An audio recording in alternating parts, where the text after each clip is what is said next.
Hi everyone, my name is Kadan and I'm a family mediator. I help separating couples negotiate separation agreements.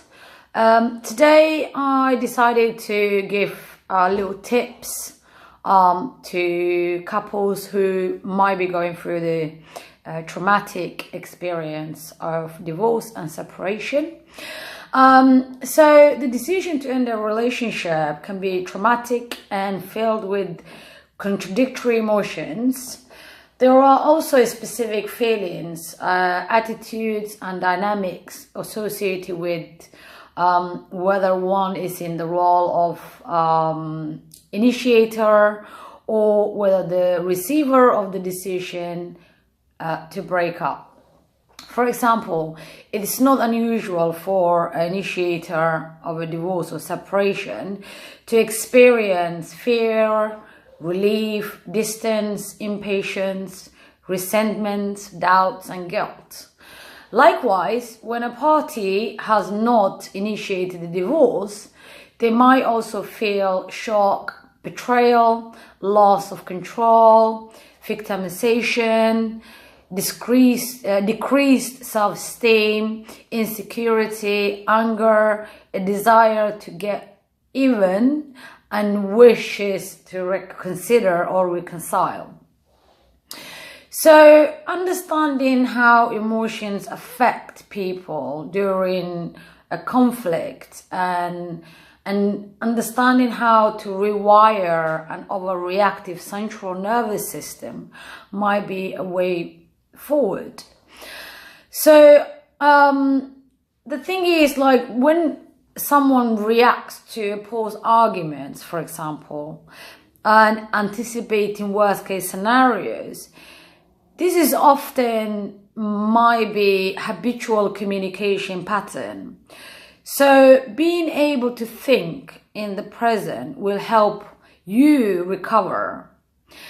And being mindful is a very useful technique to improve your ability to be self-aware, so you can control what you pay attention to.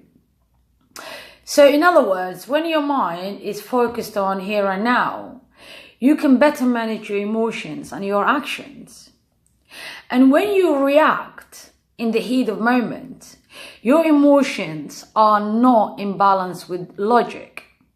So instead, the focus is on satisfying immediate emotional urges while disregarding consequences. So I would say recognizing when you're operating from your emotional mind is quite helpful, because ultimately drama is draining.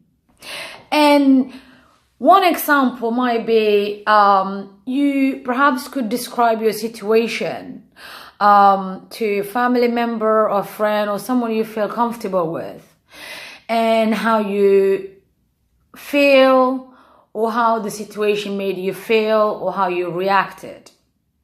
And that ultimately will help you deal with the anger. And at its core, the definition of high conflict behavior is highly interferes with the ability to think clearly and to act appropriately. Anger is not a problem. However, as anger is a normal and unhealthy emotion, that leads to being defensive or trying to stand up for yourself, rather than focusing on yourself and a solution. So chronic anger often leads to a negative emotional arousal, which is, for example, like a judgment, which causes overblown emotional expressions and actions, and which then increases the conflict rather than actually resolving the conflict.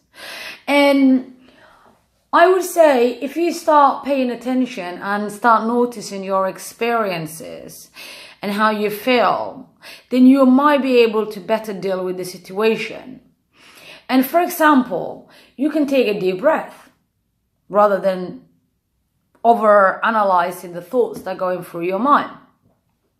Identifying also what the triggers, for example, your ex's trigger statements, and anticipating that he or she will use them again will help you to think of a healthy alternative statement to use for the next time.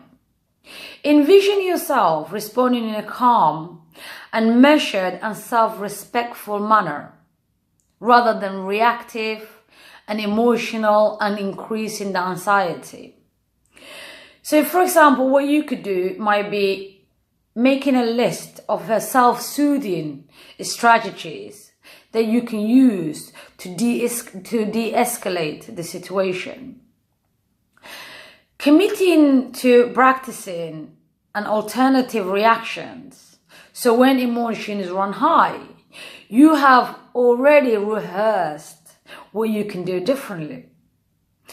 And thinking short sentences like firm and very simple strategies to set the boundaries. You are no longer repeating the same reactions to the same arguments while expecting the same result or different results. So commitment and a practice are king and a queen here. Calm is not an outside job. Calm is an inside work, and it takes a practice and a focus on yourself and healing yourself. So that's the end of my tips. I hope it was useful, and I wish you well. Take care of yourself.